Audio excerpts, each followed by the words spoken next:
भागवत गीता हिंदू धर्म का एक पवित्र ग्रंथ। अर्जुन एक परेशान योद्धा और कृष्ण उनके सारथी और मार्गदर्शक, जो भगवान विष्णु के अवतार हैं, के बीच एक गहन संवाद प्रस्तुत करता है। यह संवाद न केवल युद्ध की रणनीतियों और कर्तव्यों पर केंद्रित है, बल्कि जीवन के गहरे अर्थ और उद्देश्य पर भी प्रकाश डालता है। अर्जुन, जो अपने ही रिश्तेदारों और गुरुओं के खिलाफ युद्ध करने के विचार से विचलित हो जाता है, अपने कर्तव्यों और नैतिक दुविधाओं के बारे में कृष्ण से मार्गदर्शन मांगता है। कृष्ण, जो दिव्य ज्ञान और शांति के प्रतीक हैं, अर्जुन को कर्म, भक्ति और ज्ञान के मार्गों के बारे में सिखाते हैं। कुरुक्षेत्र के युद्ध क्षेत्र पर आधारित यह बातचीत भौतिक युद्ध से परे मानव अस्तित्व की गहराई और आध्यात्मिक मुक्ति की खोज में जाती है। गीता के श्लोकों में कृष्ण अर्जुन को सिखाते हैं कि सच्चा योद्धा वह है जो अपने कर्तव्यों का पालन करता है, बिना किसी फल की इच्छा के।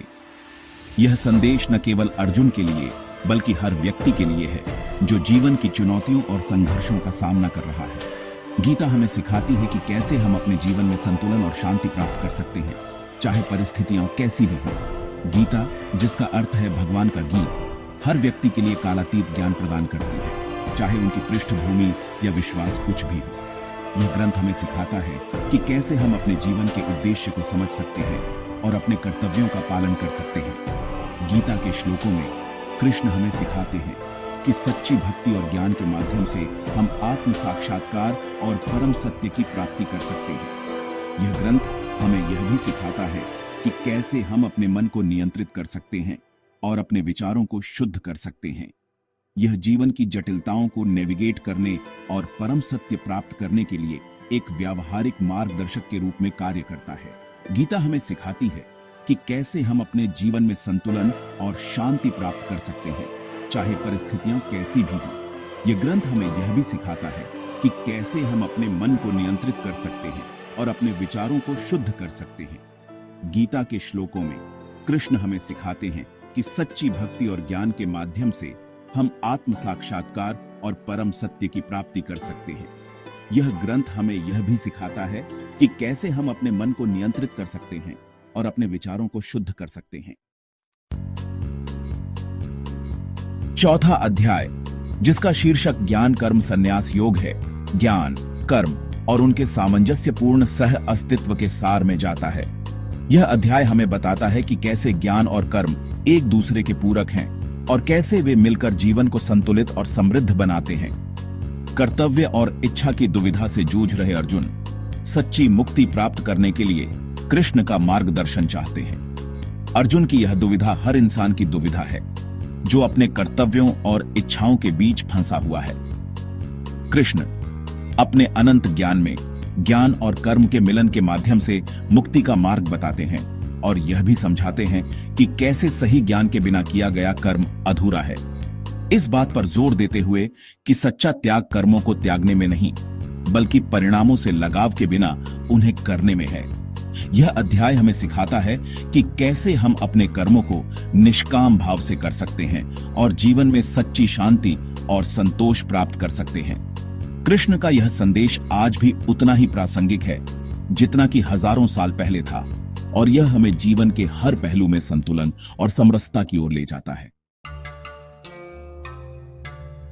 इस अध्याय में कृष्ण एक गहन अवधारणा का खुलासा करते हैं।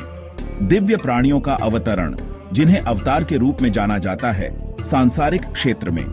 यह अवधारणा न केवल हिंदू धर्म में बल्कि कई अन्य धार्मिक और आध्यात्मिक परंपराओं में भी पाई जाती है। अवतार का अर्थ है अवतरण या उतरना और यह दर्शाता है कि कैसे दिव्य शक्तियां मानवता की सहायता के लिए पृथ्वी पर आती हैं। कृष्ण, जो स्वयं भगवान विष्णु के अवतार माने जाते हैं, इस विचार को गीता में स्पष्ट रूप से समझाते हैं। वह बताते हैं कि जब भी धार्मिकता का पतन होता है और अधर्म का बोलबाला होता है, तब समाज में अराजकता और अव्यवस्था फैल जाती है। ये वह समय होता है जब मानवता अपने मार्ग से भटक जाती है और नैतिकता का ह्रास होने लगता है। ऐसे समय में भगवान स्वयं अवतार लेते हैं ताकि वे धर्म की पुनर्स्थापना कर सकें और समाज में संतुलन ला सकें। यह दिव्य हस्तक्षेप न केवल समाज को सुधारता है बल्कि लोगों को सही मार्ग पर चलने की प्रेरणा भी देता है। तो वह संतुलन बहाल करने और मानवता को धर्म के मार्ग पर ले जाने के लिए खुद को प्रकट करते हैं।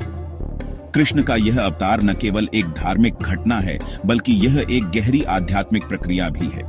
यह दर्शाता है कि कैसे भगवान मानवता के कल्याण के लिए अपने दिव्य रूप को धारण करते हैं और उन्हें सही मार्ग दिखाते हैं। यह प्रक्रिया न केवल भौतिक स्तर पर, बल्कि आध्यात्मिक स्तर पर भी संतुलन स्थापित करती है। ये अवतार दिव्य गुणों को धारण करते हुए आशा और प्रेरणा के प्रकाश स्तंभ के रूप में कार्य करते हैं, जो मानवता को अंधकार से प्रकाश की ओर ले जाते हैं। राम, कृष्ण और अन्य अवतारों की कहानियां हमें यह सिखाती हैं कि कैसे हम अपने जीवन में नैतिकता और धर्म का पालन कर सकते हैं। ये कहानियां न केवल धार्मिक ग्रंथों में वर्णित हैं, बल्कि वे हमारे जीवन के हर पहलू में प्रासंगिक हैं। वे हमें यह याद दिलाती हैं कि भगवान हमेशा हमारे साथ हैं और हमें सही मार्ग दिखाने के लिए तैयार हैं। हमें दुनिया की अराजकता के बीच ईश्वर की शाश्वत उपस्थिति की याद दिलाते हैं। चाहे कितनी भी कठिनाइयां क्यों न हो, भगवान हमेशा हमारे साथ होते हैं और हमें सही मार्ग दिखाने के लिए तैयार रहते हैं। यह शाश्वत उपस्थिति हमें यह विश्वास दिलाती है कि हम कभी भी अकेले नहीं हैं और हमें हमेशा एक उच्च शक्ति का समर्थन प्राप्त है। इस प्रकार कृष्ण के अवतार की यह कहानी हमें न केवल धार्मिक दृष्टिकोण से, बल्कि एक गहरे आध्यात्मिक दृष्टिकोण से भी प्रेरित करती है। कृष्ण मुक्ति प्राप्त करने में ज्ञान के सर्वोपरि महत्व पर जोर देते हैं। उनका कहना है कि सच्चा ज्ञान केवल बौद्धिक संचय नहीं है, बल्कि स्वयं की और ईश्वर से उसके संबंध की गहरी समझ है। यह ज्ञान, वे बताते हैं, व्यक्ति को जन्म और मृत्यु के चक्र से मुक्त करता है, जिससे परम सत्य, ब्रह्म, परम वास्तविकता की प्राप्ति होती है। कृष्ण द्वारा कर्म योग या निस्वार्थ कर्म का मार्ग प्रस्तुत किया गया है। वह बताते हैं कि परिणामों से लगाव के बिना अपना कर्तव्य निभाना हृदय को शुद्ध करता है और आध्यात्मिक विकास की ओर ले जाता है।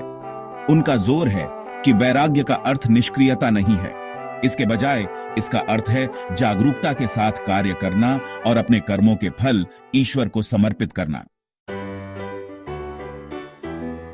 चौथा अध्याय ज्ञान और कर्म के संतुलन के महत्व पर प्रकाश डालता है। कृष्ण स्पष्ट करते हैं कि सच्ची मुक्ति केवल कर्म के त्याग से नहीं, बल्कि ज्ञान और कर्म के सामंजस्यपूर्ण संगम से प्राप्त होती है। वह इस बात पर जोर देते हैं कि कर्म के बिना ज्ञान व्यर्थ है, जबकि ज्ञान के बिना कर्म अंधा है। यह दोनों का तालमेल है जो व्यक्ति को आध्यात्मिक ज्ञान की ओर ले जाता है। कृष्ण बताते हैं कि योग का ज्ञान, ईश्वर के साथ मिलन का मार्ग कोई नया रहस्य उद्घाटन नहीं था, बल्कि एक प्राचीन परंपरा थी जो पीढ़ी दर पीढ़ी प्रबुद्ध प्राणियों से चली आ रही थी। वह वंश परंपरा के महत्व और एक गुरु, एक आध्यात्मिक मार्गदर्शक की भूमिका पर जोर देते हैं, जो इस पवित्र ज्ञान को प्रसारित करने और साधकों को मुक्ति की ओर ले जाने में है। चौथे अध्याय की शिक्षाओं का आज के विश्व में बहुत महत्व है। भौतिकवाद, तनाव और अनिश्चितता के युग में गीता का निस्वार्थ कर्म, ज्ञान की खोज और ईश्वर के प्रति समर्पण का संदेश सांत्वना और दिशा प्रदान करता है। कर्म योग की अवधारणा हमें अपनी दैनिक गतिविधियों को ध्यान और वैराग्य के साथ करने के लिए प्रोत्साहित करती है, जिससे हमारे जीवन में शांति और उद्देश्य की भावना पैदा होती है। भगवद गीता का चौथा अध्याय जीवन की जटिलताओं को नेविगेट करने और आध्यात्मिक मुक्ति प्राप्त करने के लिए एक गहन रोड मैप प्रदान करता है।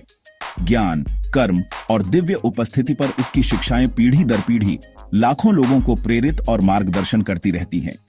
इसके ज्ञान को अपनाकर हम आत्म खोज की एक परिवर्तनकारी यात्रा शुरू कर सकते हैं, जिससे आंतरिक शांति और ईश्वर के साथ एक गहरा संबंध बनता है।